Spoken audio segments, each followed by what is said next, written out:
So much, Tammy. It's an honor and a privilege to be here, and I'm glad that we've connected. We've been trying to kind of coordinate this for quite a few years, and it took COVID actually to make this platform available where we could be together in this kind of way. And so I'm really grateful.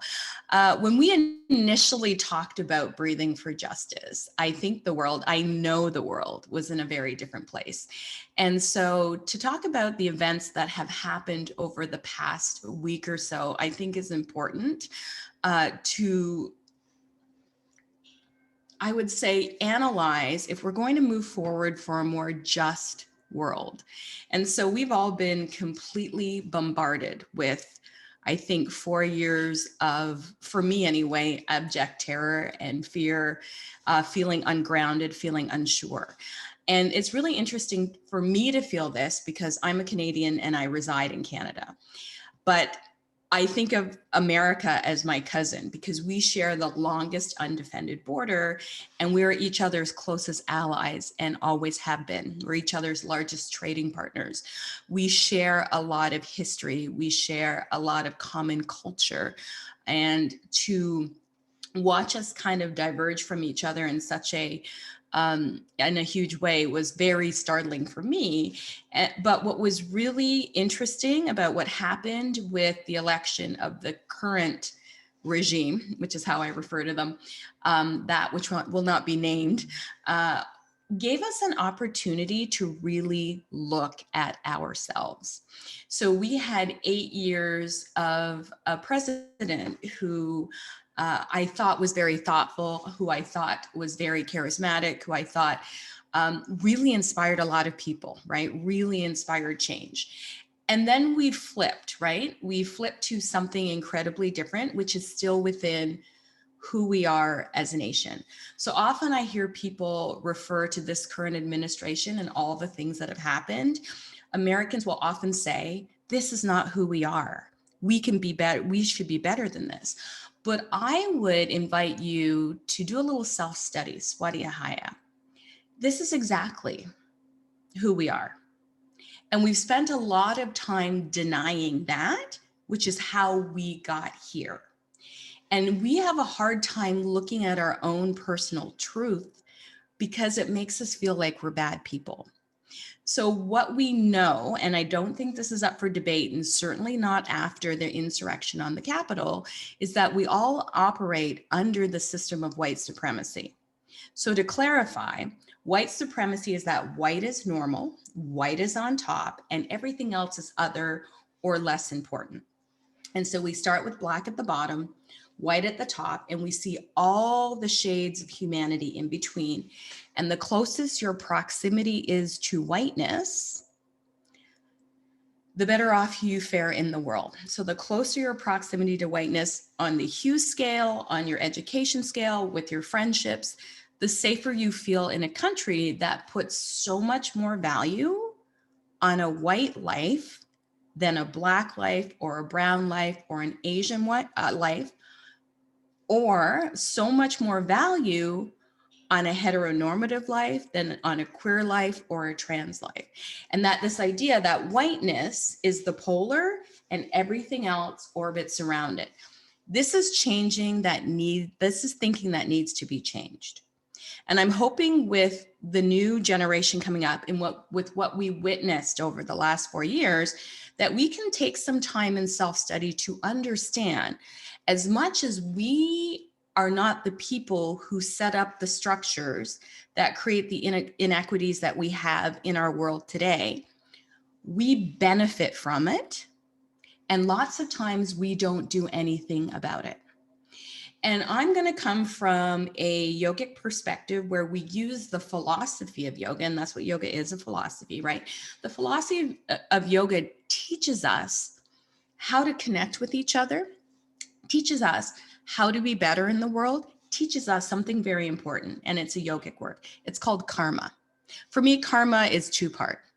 Karma is, when I was growing up as a little kid, before I understood what it was, my mother would always say to me, what goes around comes around. This is true, 100% true. But karma also means action. And we get stuck in a cycle of an action. And I actually posted on my Instagram a graphic a while ago. I was going to blow it up and then I thought I would just read about it. But it's called the cycle of an action. Okay. So what ends up happening in the cycle of an action is we see horrific injustice. So we all watched a group of people who were delusional in their thinking storm the Capitol building to overturn a fair election with nooses. People died. We are seeing horrific video coming up all the time of all the things that happened. We responded, this is the cycle, that's a horrific injustice. We responded with shock and confusion. What's going on? How could this happen? Where was the National Guard? You know, if this were a Black Lives Matter march, as we saw earlier in the year, everybody was prepared for a peaceful protest. The National Guard was out in full force, yet somehow a bunch of majority white men insurrectionists were given the keys to the castle, had the doors open to them, barricades moved out of the way, selfies taken. And we watched in shock and confusion because we thought this couldn't happen in modern time. So we have an emotional response, right? We're like, oh my God, I can't believe this happened. What do I do? And that's where we get stuck. What do I do? We all get stuck there. And this happens, the insurrection is just the most recent example, but this happens when people like Ahmaud Arbery get shot when he's running through a neighborhood. This happens when we see a man like George Floyd lose his life in real time on television. And the only reason that we saw that surge in awareness around Black Lives Matter is that we were all home during a pandemic and we were all watching it live and horrified.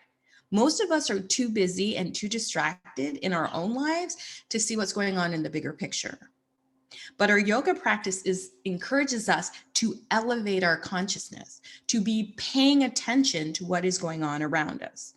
So what happens next? Right after George Floyd, we saw performative allyship, right? Everybody putting up their black square on their Instagram, but not really knowing what that's about or why they should be doing it, right? We had this whole push of raising other people's voices. So a lot of non-Black or non-BIPOC people were encouraging Black and BIPOC people to use their platform to elevate their voices. I saw a surge in my Instagram following. And that held, and I knew it would, for about a month or two. And then once again, we get guilt and fatigue and we begin to drop off. So then I saw mass unfollowings when I was saying Black lives still matter, right? When I'm saying we haven't actually done anything. Yeah, we painted a Black Lives Matter square in Washington, D.C., but we haven't taken any real action to curb police brutality. We haven't taken any real action to start to dismantle, right, the structures of white supremacy. We do these performative things. That's painting Black Lives Matter square.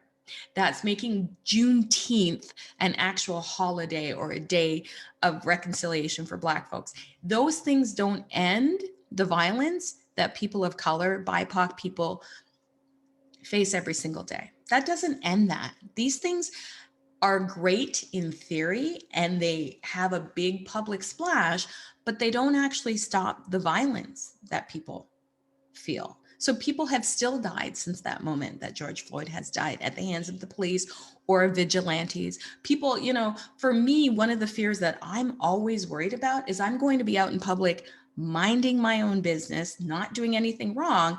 And I'm going to roll up on, for a lack of a better term, and we're all familiar with her, Karen, who's going to take it upon herself to make my life miserable for no reason. Or that my 2 Black sons will be shot for no reason. These things have not changed. We are more aware, maybe, then we get guilt and fatigue, and that then leads to inaction and passivity. Well, what can I do? I'm one person. This is awful.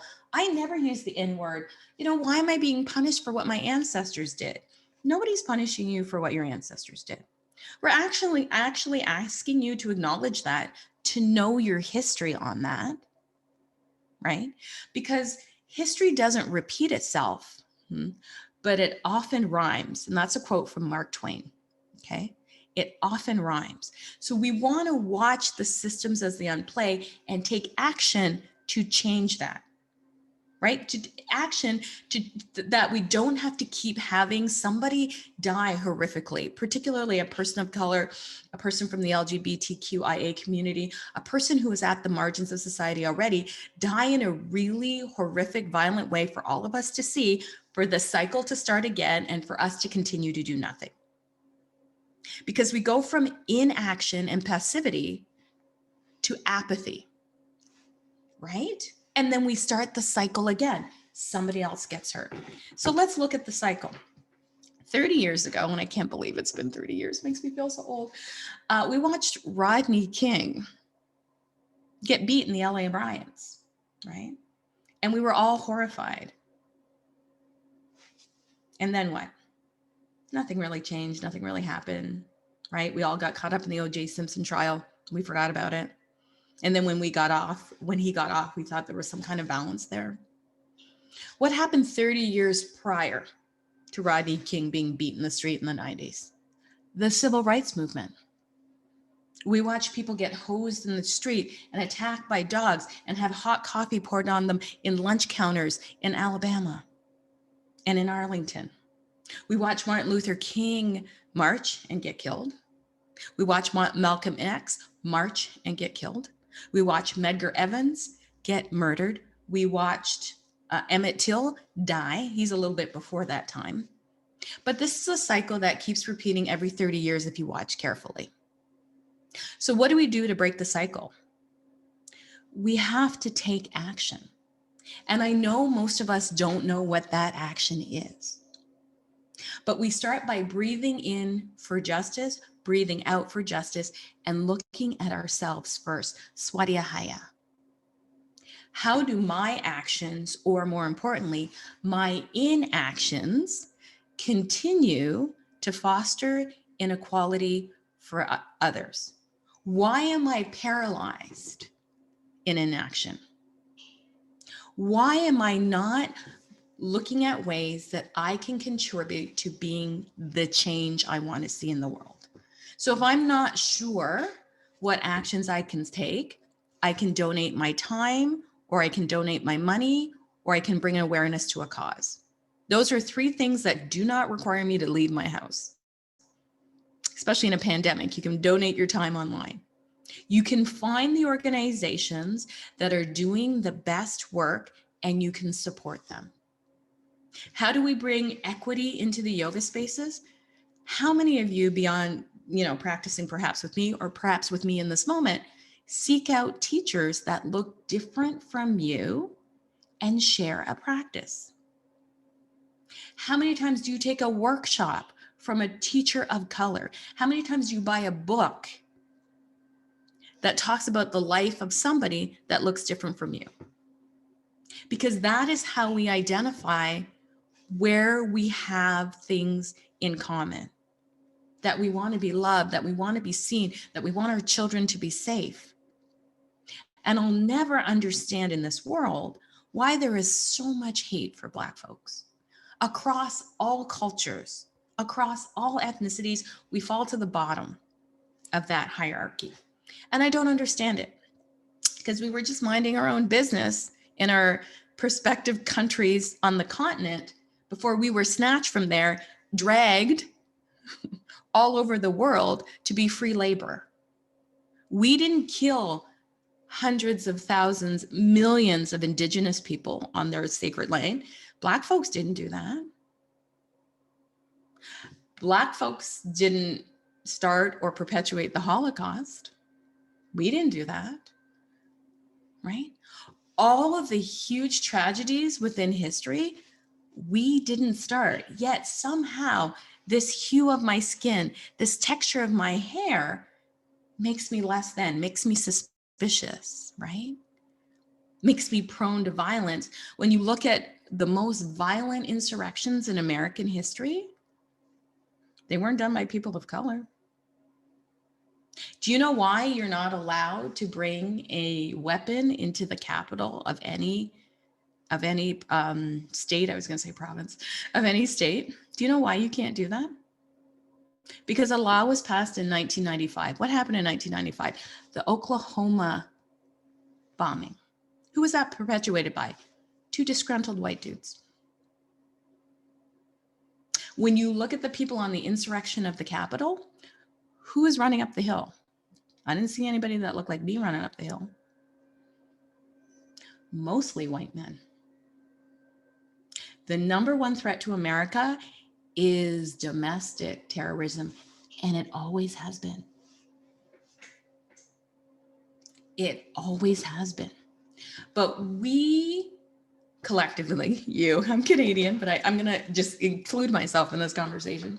We need to really look at who we are and what we believe and stop saying this isn't America, because history tells us that it is. But here's the thing, it doesn't have to be. We can learn from history and we can make a change. And we could look at our friend circles and we can look at our Instagram feeds and we can see where we haven't made an effort to engage diversity. If I scroll through my Instagram feed and everybody looks like me, then I failed, right? In engaging in diversity. If I look through my wedding album or my friend group and everybody looks like me, I have failed to engage diversity. If I'm out in public and my children, who might be young or older, see a person of color, see an Asian person, see a person with a disability, see a couple, a same-sex couple together and stares because they haven't seen it before, you have failed as a parent in creating an opportunity for your children to see diversity. And here's the thing, this generation coming up is by far the most diverse in terms of understanding gender, in terms of having friends that don't look like them, in terms of having experiences that are not singularly white experiences, that they are collectively diverse experiences. If you are a Gen Xer or a Xennial, so you might straddle those two generations, our experience growing up is very different from the current experience of young people. And we have a lot to learn by expanding our awareness, by looking at our friend groups, by looking at the things that we think are important and trying to figure out if those things are only important because they affect us directly, and make the things that affect us as a whole important. Those insurrectionists and the politicians who supported them need to be brought to justice. We do not have healing, and we cannot come together until accountability happens. So I hear a lot of, the president this, the president that, let's just let him quietly fade off into the distance. We did that once, or I should say Europe did that once in 1923. When Hitler had a failed coup attempt in Germany, and there was a slap on the wrist, and there was no actual accountability for that. And then what happened? You don't think that can happen here? You don't think that can happen in America or in Canada? It most certainly could. If we take our eyes off of what is truthful, if we look at the truth of who we are and what we believe. You are these things. It's happened over and over and over again. Let's take a look at the Civil War, for example. All those traitors who wanted to succeed from America and flew the rebel flag, do you think any of those people were brought to justice? No, they were given jobs as legislators, as judges, as member of Congress, as members of the Senate. None of those people were brought to justice. And then when we saw the rise of the civil rights movements in the late 50s and early 60s, up comes Confederate monuments to remind people of color, stay in your place.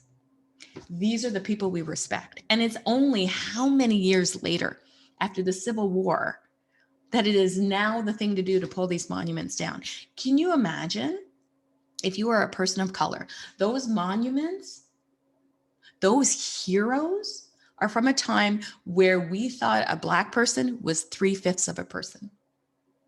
where Black people did not have the right to vote or own property or be actualized as a human being. And now on your way to work or on your way to school, you walk by this monument and it's glorified in whatever it's made in, pewter or brass or whatever. How does that make you feel as an individual? And if you've walked by those monuments as a person who is not a BIPOC person, and that has never occurred to you, we're not doing enough. You're not being truthful about who you are. We all have to face it, and it doesn't make you a bad person. I just want to say that. I'm not here to guilt you. That's not my intention with this conversation. My intention with this conversation is to provoke thought. It's for you to sit up and stand up and say, okay, yes, we are these people, but we can change it. I can make good on I can change something that my ancestors did that hurt a group of people. And you want to know who does that really well?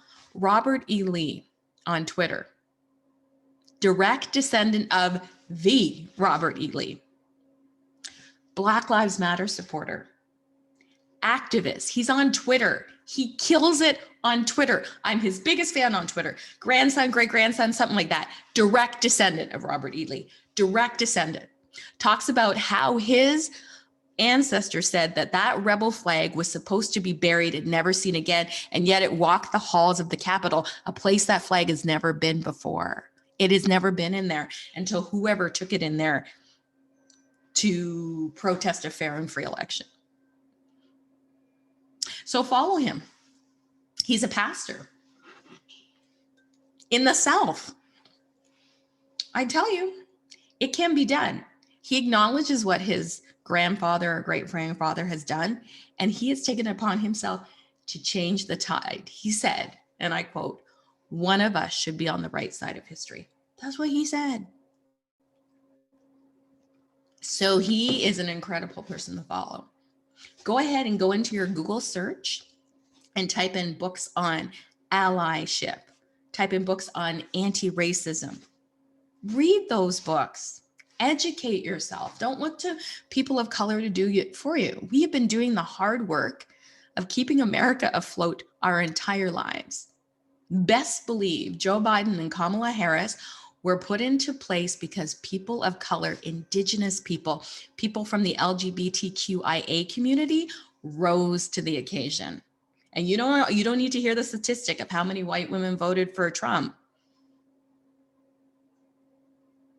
What I have noticed about people in marginalized communities, and Black women in particular, is we look out for our communities and we vote for our own best interests within our communities. And guess what happens when we do that?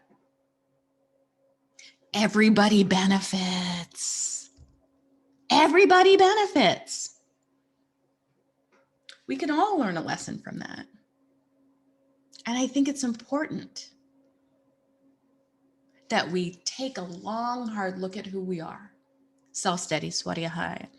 And we are truthful, Satya, on who we are. And we look to a way where we can bring kindness and equity and accountability. Accountability equals ahimsa. There cannot be healing without accountability. There cannot be healing without accountability. Ahimsa, right? This is the path forward. So now that we are in our heads, how do we express that in our bodies? So a big part of my asana practice is to remove that guilt and to remove that shame and to become empowered in my body, because the more empowered I am as a person, the more apt I am to go out and say, this shit is not working and I'm here to change it, right?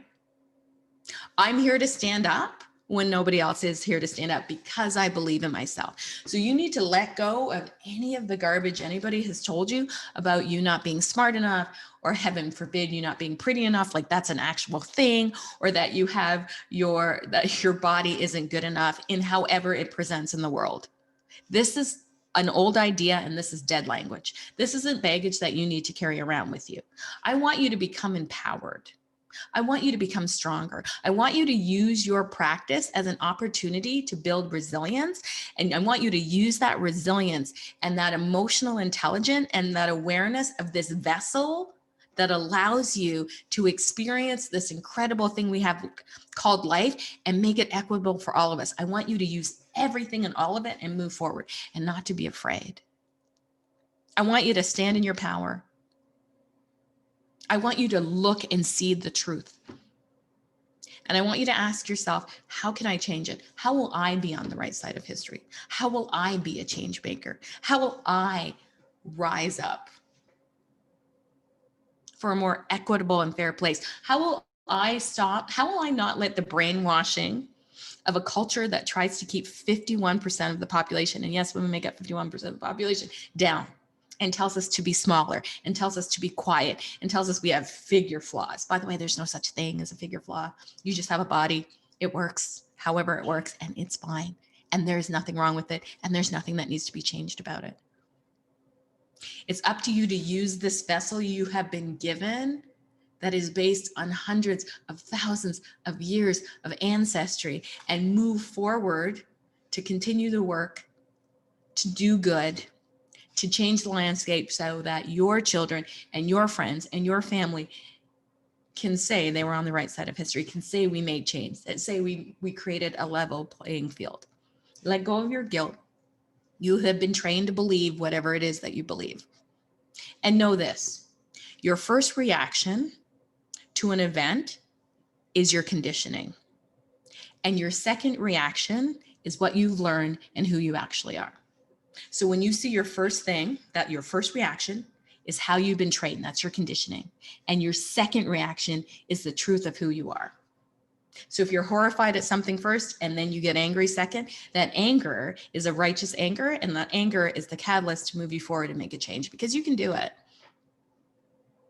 You can do it. And remember that you can do it, and believe that you can do it. So I've left you a lot to think about. I left you a lot to meditate on. And I invite you to think about what I've said. And if you were triggered in any kind of way, that's some work for you to do as to why you are triggered, as to why you feel the way you do. That's on you to do, okay? That's on you to seek out your peer groups and your friends and your family and figure out why it is you're triggered by Black Lives Matter, Indigenous Lives Matter, white supremacy. If you were triggered by any of those things, that's some deep work that you have to do. That's on you. That's part of your self-study. That's part of your leveling up, if you will. So those are your action steps going forward. Follow people of color. Diversify your friend group. Figure out a way that you can contribute to the change. You don't have to create an organization and do any of that if that's not what you want to do. Seek out those organizations that are already doing the work and help them. Whether it's a donation of money, whether it's volunteering your services, whether it's bringing awareness to the group, whatever it is, these are actionable steps that can make a difference. If you're somebody who's willing to go out there and march, God bless you. Go out there and do that. If that's your wheelhouse, do it. If activism is your wheelhouse, do it. But you can take small and simple steps of action so that we don't have this happened 30 years from today. I don't want to be having this conversation if I'm still alive, right? I don't want to be having this conversation 30 years from today. I want to look back at this time and go, remember when that happened and remember what we learned. And the greatest thing that the current administration has done for us, it has emboldened women and people at the margins to seek public office. There are more women in public office than ever before, and that's no accident. There are more people of color in public office than ever before. That is not by accident. There are more openly gay and trans people standing up in office now. That's not an accident, right? Change requires courage. Change requires truth. Change requires accountability. And change requires us to step up in whatever ways that we can do that. Don't be afraid. Be bold. Be courageous. Leave a mark on this world beyond a thigh gap and a lifted, sculpted butter, whatever the bullshit is that we hear. Transcend the body that you're in to become a spirit and a light for change. Cool. All right. So let's celebrate that, shall we? Let's get on the mat and roll around. Before you go, I'm going to ask you a favor. There's a chat box here, right? Somewhere? Yes, I see the chat box. Okay. Can you, just because I like to do a really customized practice, can you throw up in the chat box your favorite yoga poses? And I'm going to do an on the fly. Like what does this conversation inspire you? Like what pose did it inspire when we had this conversation of being bold? So for me, right off the bat, it inspired a bunch of warriors, right? So we need to stand in our warrior stance to be prepared. I was just about to say Goddess. Carrie, I hear you, I see you. I was about to say that. Goddess, warrior, yeah. What inspired? What did you feel in that moment? Heart openers, yep. I'm feeling it. What else comes up for people?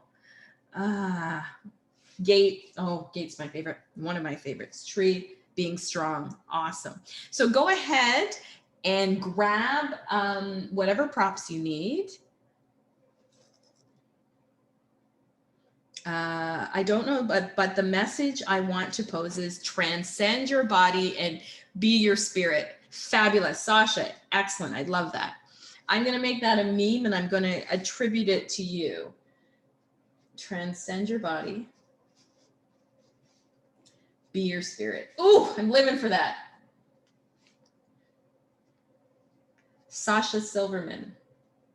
Let me make sure I spell your name right because I'm going to put that up on my Instagram when I get off of here. I love it. Okay. Awesome. Crescent lunch, always a good one. I put that in the Warrior series. All right. I got a bunch. We're good. So go ahead and grab whatever props you need. Grab whatever stuff you need. I'm going to transition. You're going to see the behind the scenes stuff of my space. I got to plug in my computer so I don't lose power here. So if you can see my mat, I'll make sure you can see my mat. I have 2 blocks. I have a meditation cushion. Off to the corner, I have, I don't know if you can see it. Off to the corner, I have foam rollers. I sometimes sub them out for bolsters. If you want a bolster, grab a bolster off of your, a cushion off of your couch. You can always do that. I'm gonna tap into my beats so that you can hear me a little bit better. So you might not hear me for a second. Don't panic. I'm just going to utilize my technology. While you are waiting, go ahead and come to your back. Come to laying on your back. I think that will be a good place to start. See if I can link to my thing. I think that we might be on to something. And yes, we're here. Can you guys hear me? Can you give me a thumbs up if you can hear me? Okay, fantastic. It's easier to teach with these. And I'm going to just make sure that you can see my whole mat. So while we're getting ready to do some joyful, mindful movement, know that I will offer you lots and lots and lots and lots of variations. So if you're worried that you won't be able to do all the poses, don't worry, you don't have to do all the poses. I will offer you lots of opportunities to swap out. At any time, you are more than welcome to opt out of poses if you're like not feeling it, and to switch it up with something that feels more available to you in your body. So know that there's no right or wrong here, that you get to be in your body in whatever way makes the most amount of sense. Rachel, transcend the body and be the spirit. You said it. Oh, did I say it? That's Lafying. Thank you. All right, as reminded to you by Sasha. Okay, so go ahead and come onto your back and draw your knees into your chest and give yourself a little hug. You can rock side to side, back and forth.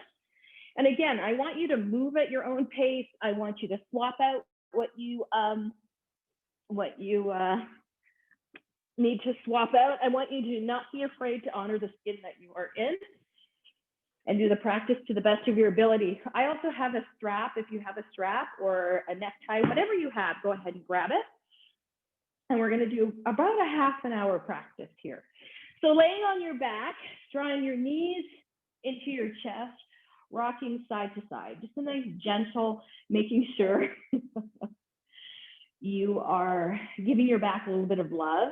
And now I'm going to invite you to float your arms out into T and let your knee fall over to the left side. And I want you to think of all the words that inspired you in our previous conversation, and I want you to weave them into your practice.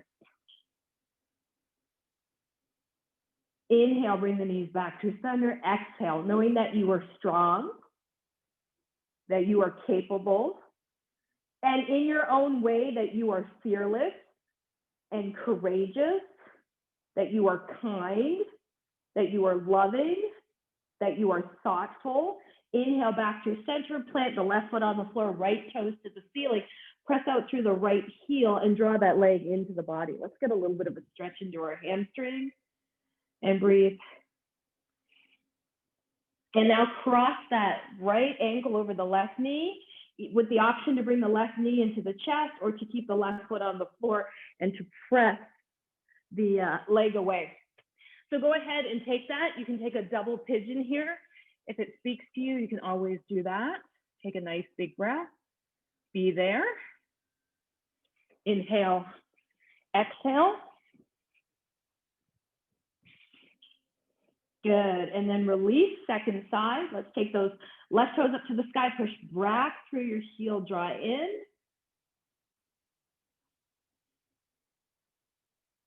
Good, and gently cross that left leg over the right. You have the option to press the left leg away, feel the hip opening here, or the option to draw the right knee in. You can rest your hand on your shin, you can grab behind your thigh, you can do whatever speaks to you. Beautiful. Bringing both knees into the chest, let's rock to one side, and let's push ourselves up into a tabletop position. Pad your knees if you need it too, so you can always bring a pillow underneath your knees or a blanket. If you have a meditation cushion, that feels really delicious underneath your knees. Let's just articulate our spine here a little bit. Doing a little bit of cat and cow here, softening the belly down, lifting the gaze, rounding, and just do this a few times. And then when you're ready, you can stay here, and I want you to remember this pose. So if you're not doing vinyasa, you get tired, but you still want to keep moving, cat-cow is going to be your go-to, okay? Your second option will be puppy pose. So take your knees out nice and wide. You can bring your toes together, come up onto your fingerprints, and melt your chest toward the floor. So that's another alternative to downward facing dog, okay? Or to plank pose, you can take puppy instead, okay? You can also take child's pose if that makes more sense for you and feels comfortable in your body. That's another option if you feel tired or you want to take a little bit of a break or you just need to reset. If child's pose is just miserable in your body, you can opt for seated Baddha Konasana. So these are things that you can swap in and out of your practice whenever you need to. Okay, so keep that in mind, pad your knees if you need to. Let's start by taking our left leg out behind her, swinging our left leg out to the left, inhaling our left arm up to the sky, open to a twist. Good. And now exhaling both hands down to the mat. Let's walk our hands to our waist, extend our left leg out, inhale, reach up. Exhale, gate, so you can bring your right hand, or pardon me, your left hand to your left knee, right arm up and over, and then come back into a T with the arm. Release the hands back down to the mat and swing the left leg back behind you. Option to bring your toes down and lift your your left arm up. Inhale, exhale, and release. Option to come back to your cat-cow here or to move into a downward facing dog here. I'm going to invite you to find your option. Beautiful. Inhale. Exhale, spreading your fingertips out nice and wide, rooting down through your heels. Let's tuck the chin to the chest, roll forward into a plank, lower down knees, chest, chin. Press the tops of your feet down. Inhale, curl your shoulders back. Exhale, come back to tabletop position. Beautiful. Send your right leg back behind you and now swing it out to the right. Inhale, right arm up to the sky, open. Good. Just allow yourself to feel your body. And then on the exhale, let's bring our hands to the floor. Keep our leg extended out to the side. Walking our hands back to our waist. Inhale, we can stay here, hands on the waist. Exhale, we can bring our hands to the sky and then tip into gate pose, bringing that right hand to the top of the right thigh, left arm up to the sky. And then I'm going to add on to this one. Bring your left hand down to the mat. Let's bring our right arm up and over. Just kind of stretching out the side body here. So we're taking the opposite side. Bringing your hands down to the mat. Option to come into tabletop, down dog, or puppy pose, whatever works for you. If you're in tabletop, you can stay on your knees and shift your shoulders toward the top of your mat. Everybody can do that. So that's what it looks like on your knees. And then lower down, knees, chest, chin. Press the tops of your feet down. Feel the strength of your heart opening here in your cobra. And this time, come back to tabletop position. Bring your hands to your waist. Curl your shoulder blades on your back. Lead with your heart. I think that is a good expectation or a good goal to have, to always lead with your heart. Inhale, reach up. Because when you lead with your heart, you're compassionate and you're empathetic. And that's the people we need to run the world. Taking your right hand either to your waist, your heel, or your thigh, reach out through your left hand. So this is your camel or heart opening variation. Inhale, both arms up to the sky. Hand can either come to the waist, back of the thigh, or the heel, opening up to a variation of camel. And now exhale, bring both hands down to the mat. Let's curl the toes under, lift the hips up and back, and make our way to a forward fold. What's good about forward folds are they soothe our central nervous system. They allow us to connect back to ourselves. They allow us to look inward, right? Because that's the place we're looking. Where can we look inward to make change outward? Inhale, sweep the arms high to the sky, reach up. Right hand grabs a hold of left wrist, crescent over to the right. Inhale back through center and crescent over to the left.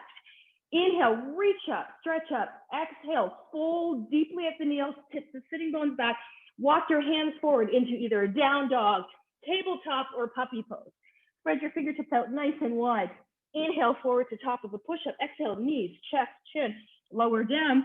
Inhale, roll through cobra. Exhale, tabletop position. Left leg out to the left.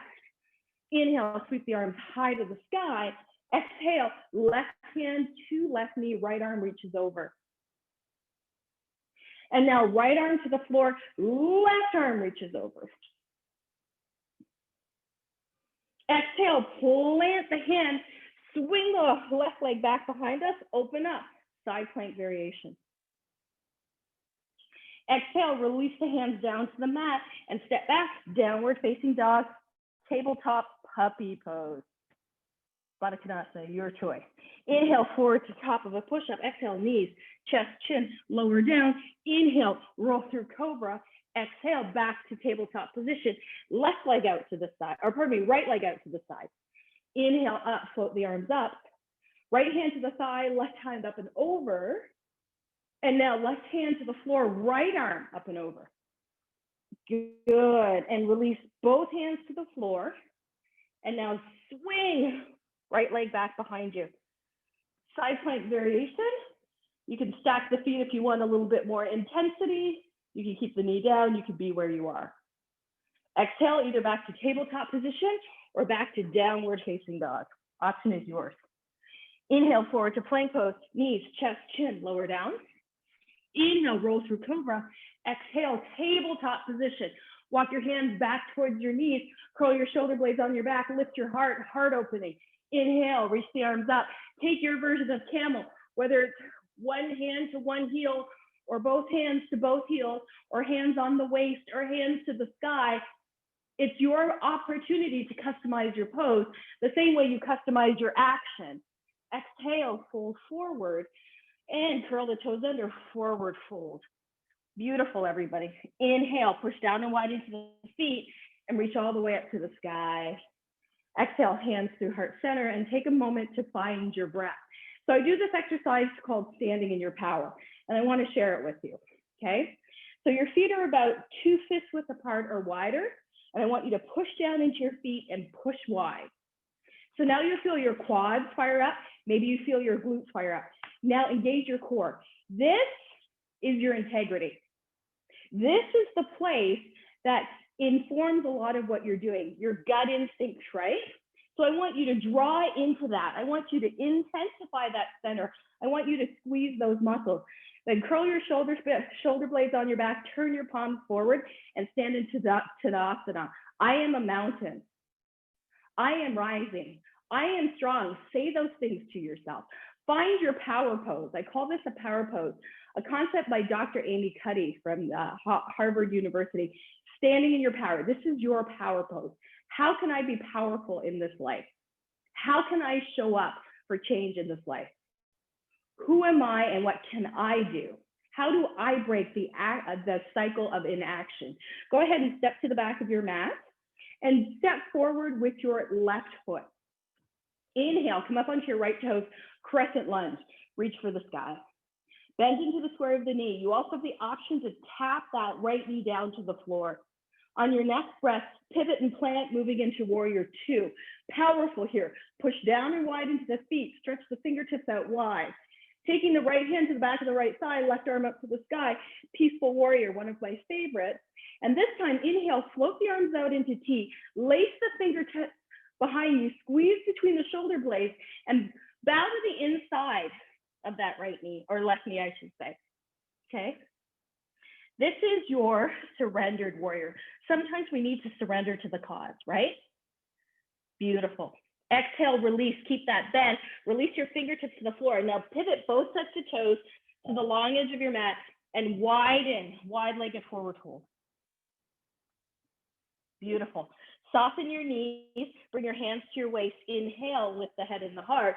And now turn your toes out to the right and left, goddess pose. Be powerful in your goddess. Feel that goddess energy. Close your eyes, sink a little deeper, open to the possibility that you are a goddess. Open to the possibility that you can affect change. Open to the possibility that you have the power. Hands on the waist, widen the heels apart, fold forward. Now we're going to do a little bit of a tricky transition, so bear with me. You know you can do it. Look over at your right big toe and let's pivot around to the back of our mat. Listen carefully. You don't have to see me to do the next series. Push down and wide through your feet and then find your crescent lunge. If you need to tap that left knee down, honor the skin you're in, customize the pose for your body, and do you boo, always. Inhale. Pivot and plant that left foot, warrior two. Now coming into that peaceful warrior, left hand down the back of the left thigh, right arm up to the sky, open to possibility. And now on the exhale, hands back out into T, lace the fingertips behind the low back, bow to the inside of the knee and let the crown of the head come down. Squeeze. Breathe. Inhale. Enjoy. Be. And on the exhalation, release your hands down to the mat, either bringing both hands to the inside of that right foot or to straddle that right foot. Lower the left knee down, come back to tabletop position, and then transition to downward facing dog. Spread your fingertips out nice and wide. Inhale, forward to plank pose. Exhale, knees, chest, chin, lower down. Inhale, roll through cobra. Exhale, back to tabletop position.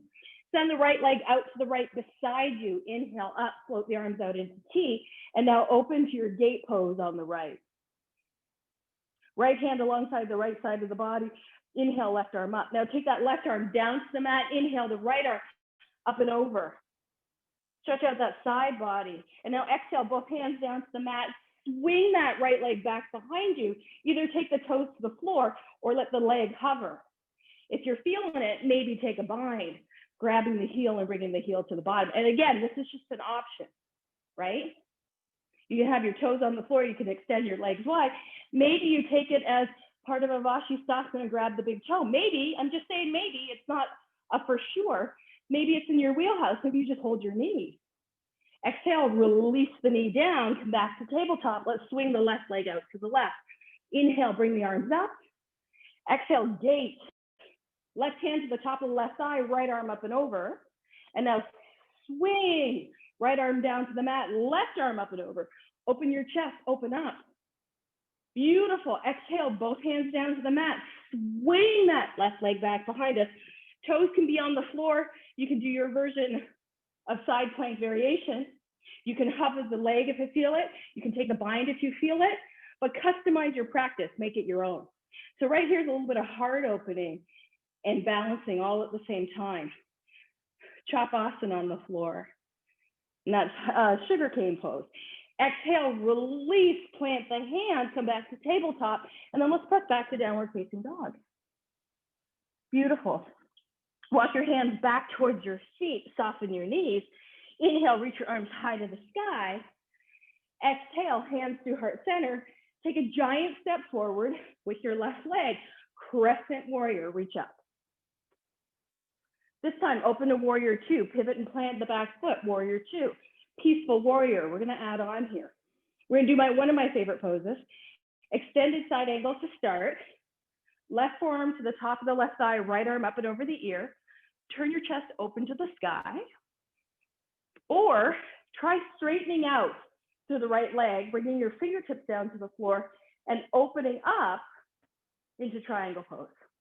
So remember your options: extended side angle, triangle. If you're feeling really ambitious this morning, maybe half moon, walking the left fingertips forward, floating the right leg up.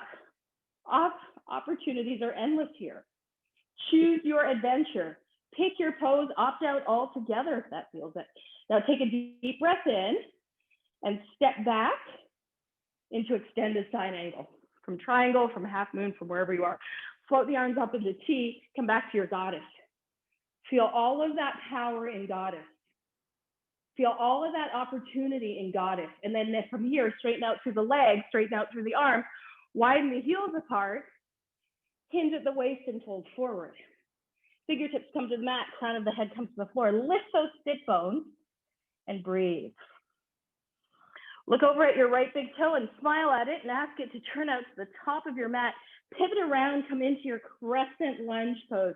Use your blocks, use the wall, use whatever's available to you. Open to possibility. And on the exhale, pivot open, warrior two. Moving into our peaceful warrior. And then into extended side angle.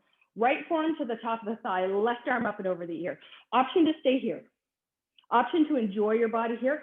Option to move into Trikonasana triangle. Your version, whatever it looks like for you.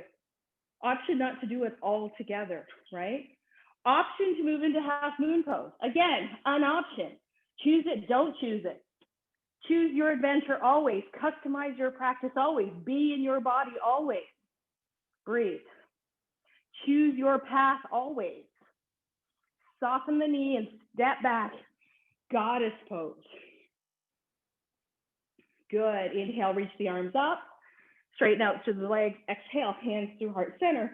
Let's step our feet together in the middle of the mat. Let's take a moment to reconnect with our power pose. And I'm going to invite you now to find a power pose that you can do anytime you feel disempowered, right? Like there's a moment where you're just feeling powerless. Stand up. Root down through your feet, spread your toes, push them out wide. Engage your belly, curl your shoulder blades onto your back, and then find your power pose. This is mine. Sometimes I do Wakanda Forever. Sometimes I do Wonder Woman. Sometimes I do this. It depends on the situation and the circumstance. Sometimes I'm a warrior. But taking a moment to pose powerfully will lift your mood, will change your perspective, will make you feel powerful in the moment. Taking a moment here, and let's be a powerful tree. Find a space in front of you where you can anchor your gaze, whether it be on the floor or at eye height, and root down through your right foot. Bring your heel to the inside of your right ankle, left heel to the inside of the right ankle, and find your tree. So for me, I call this shrub, right? Juniper shrub, right? Mistletoe shrub. Or you can transition into a bush, peony bush, a rose bush, or you can become a tree.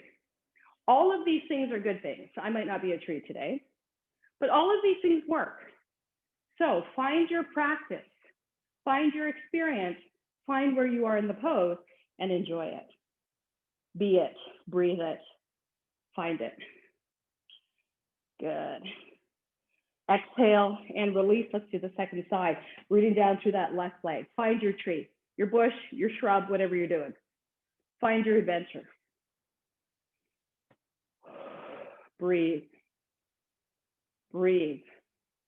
We're in this together. The first thing you always do when you feel confused, when you don't know what to do, is you pause and you take a breath. You breathe into yourself the power to do something as opposed to the power to do nothing, because you are breathing for justice. You are breathing for community. You are breathing to illuminate all of us. Exhale and release. Let's make our way to the top of our mat. One more vinyasa before we come to the floor. Inhale, sweep your arms high to the sky. This time, right hand's gonna grab a hold of left wrist and you're gonna crescent over to the right. Inhale back through center and crescent over to the left.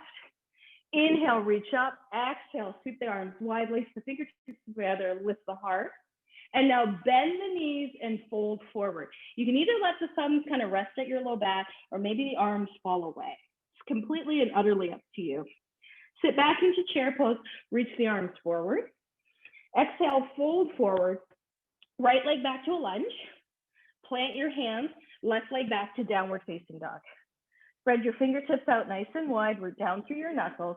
And on the inhale, forward to top of a push-up, knees, chest, chin, lower down. Curl through cobra, push the tops of your feet down, curl. Exhale, come back through tabletop position and either make your way back to downward facing dogs, completely up to you. Stay in cat-cow, come to puppy pose, sit in Baddha Konasana or butterfly pose. It is completely up to you. Take another couple of deep breaths here. Inhaling forward to a plank pose. Exhale, knees, chest, chin, lower down. Inhale, roll through cobra. And now exhale, back to down dog, tabletop, whatever it is that you choose.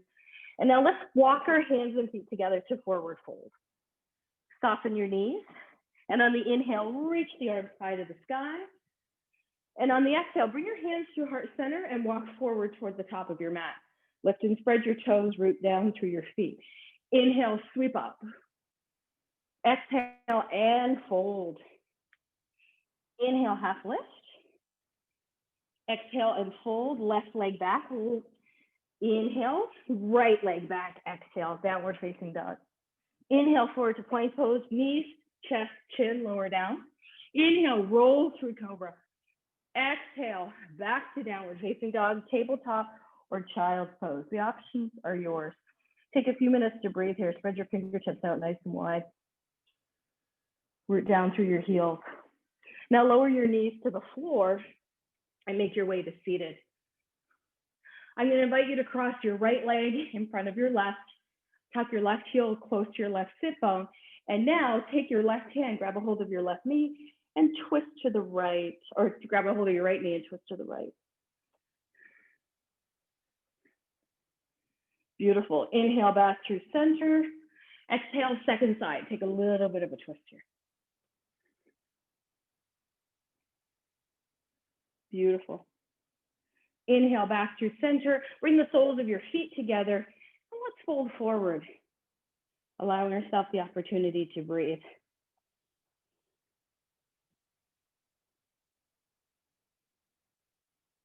Beautiful. Take a few moments here. Notice your breath.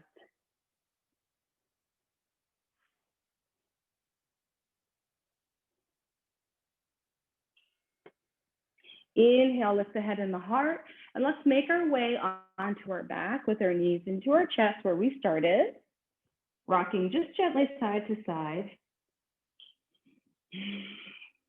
Maybe rolling our knees in a circle to massage the back, changing direction.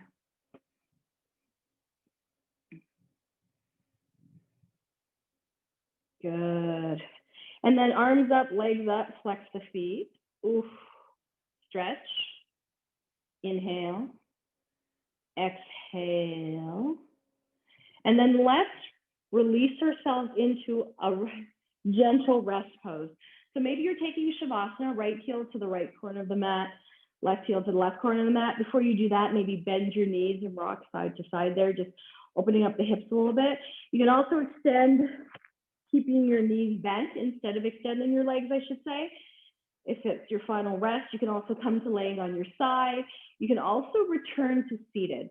But I want you to take a few minutes for the body to marinate in the physical practice and for your mind to be contemplative around what your next action will be, how you will shine in the world, right? How will you rise in the world? How will you show up? How will you rise up? Taking a few moments to breathe, and then finding yourself in that final rest, whatever it looks like for you. Laying on your side, laying on your back with your knees bent, a more traditional variation of Savasana, but do you. And close your eyes if it feels comfortable to do so, or soften your gaze, anchoring it maybe on the ceiling or someplace in the room so that you can find solace, and then return to your natural, normal breath.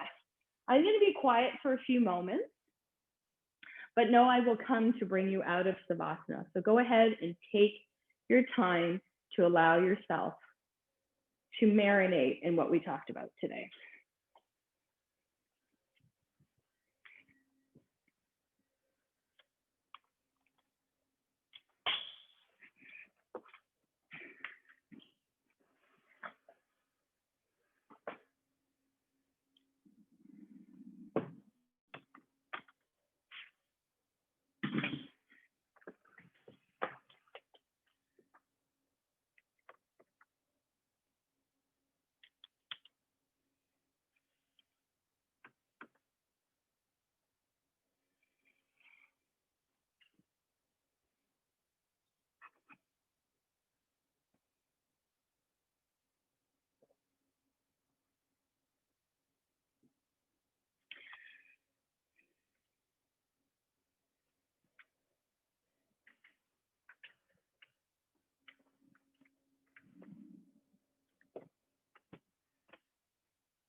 So gently begin to wiggle your fingers and your toes,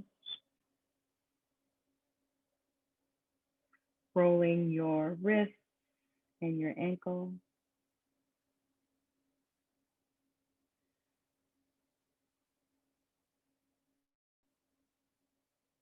Stretching in a way that feels good to you, however that shows up in your body, right? I can give you a suggestion, but you know what your body needs. So always default to the wisdom of the body and the intuitiveness of the body. So maybe you need something more. Maybe you need an inversion. Maybe you need to lay on your side, but don't be afraid to allow that invitation from the body to inspire you to move.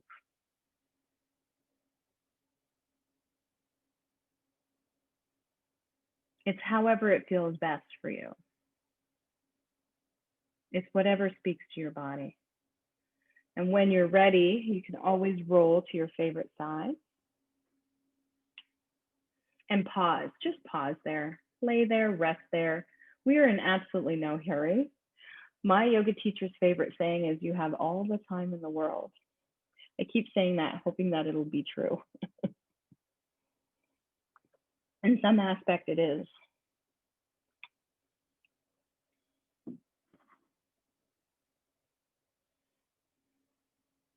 And then using the power of both of your hands, press them lovingly into the earth and gently press yourself up to seated.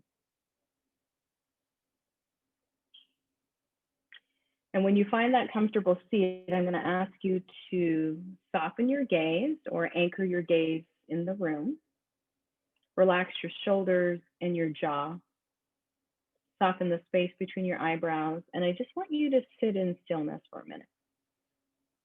I want you to contemplate what it means to rise to the occasion. What it means for you in particular to be actionable.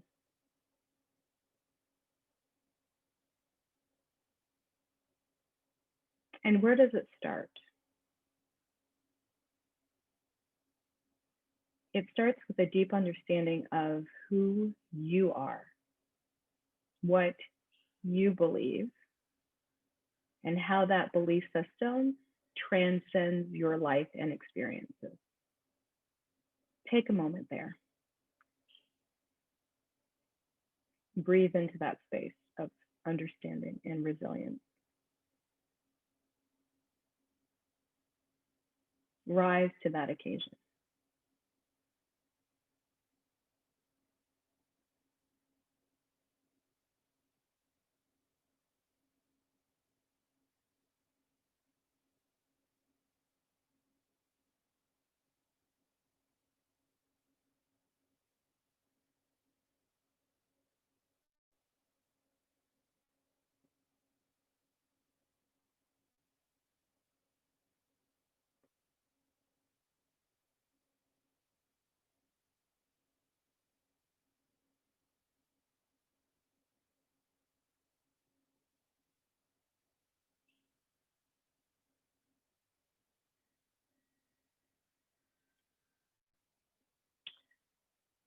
Holding your hands in front of your heart is a gesture of gratitude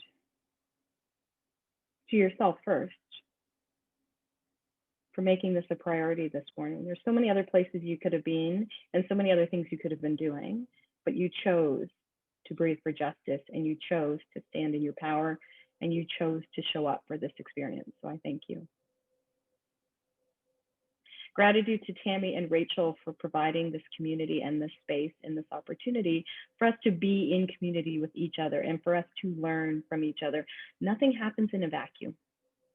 Learning happens in collaboration. Learning happens with empathy and compassion and truth and nonviolence and non-grasping, all the things. And my absolute gratitude to you for listening to what I had to say, for being here and being interested in being in this community. May you be happy. May you be peaceful. May you just be. Thank you, everyone. Peace be with you. I have about 2 minutes or 3 minutes. If anybody has any questions they want to type into the chat, I'm happy to answer them. I like to use a little bit of time at the end. Seems cruel and unusual because if you're in your yoga jam, last thing you want to do is talk about anything, right? Jennifer, you are so welcome. Thank you for coming.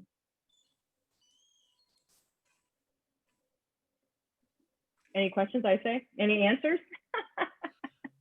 Can you recommend any organization to get involved? I'm a big fan of Black Lives Matter. That's a great organization. You know who does a lot of great work? The Obama Foundation. So that's another organization that will help you figure out where you want to move. Accessible Yoga Foundation, they do a lot of work with marginalized identities and communities. Those are my top 3, right? Your Black Lives Matter chapter in your community will help you find where you can be the most help, which I think is really great. We really want to change that trajectory. Again, Accessible Yoga, the ACLU is a great organization. All of these have individual chapters either in your state or even in your city. And I share a lot of organizations on my Instagram. So if you follow me on Instagram, I'm always posting places where you can flex your social or restorative justice muscle. There's a lot of organizations out there. But figure out how it is you want to get involved. It can be something really local. Something can be going on in your local library. Something can be going on in your local community. But I really think, yeah. So for those of you who live in the Montgomery County, Pennsylvania, I have lots of resources and groups.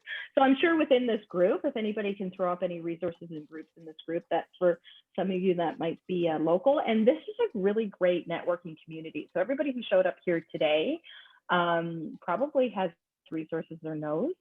And so keep in touch with each other, right? Keep in touch within the RISE organization. I'm sure they'll be sharing all kinds of opportunities for you to become inspired to become actionable. And that's what we want to do. We don't want to sit at the sidelines, right? One of my favorite quotes is like, no well-behaved woman ever made history. So that's good for me because, you know, I am beyond well-behaved. I am past being respectable. I am not a doormat. And yoga does not teach you to be a doormat. Yoga teaches you to be discerning and take action. It's called karma. So use those principles, right? We need to step away from the calisthenics of yoga and dive into the actions of yoga and stand up, step out, be bold, right? Now is the best time. It's the best time right now to be a woman. Our voices are louder than ever before in history. And so we need to do that. Oh, yes. So you want to talk about Race Book Club. Another person online that you should follow who does a lot of book clubs and a lot of actionable stuff is Callie Rebel Yoga Tribe on Instagram. She has all kinds of organizations. She's in the UK, but she also has stuff going on in the States as well.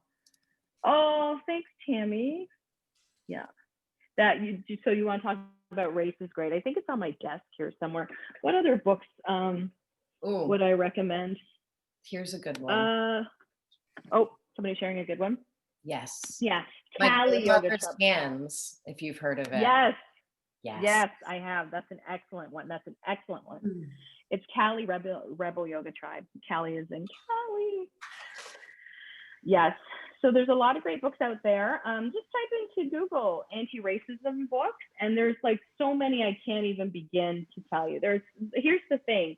The work around equity and anti-racism has been being done for generations by people of color and others for generations. So there are lots and lots of toolboxes that have been curated on the internet for you to dive into. Another organization that I'm a part of is the Yoga and Body Image Coalition, and we spend a lot of time around creating forward-facing imagery that is more inclusive to all of us. So there's lots of great, check out your local communities too. I mean, there's lots of people doing great activism work. And you know, I like the Obama Foundation because I just want to be close to Obama. The Obamas make me happy. Wonderful. All right, everyone.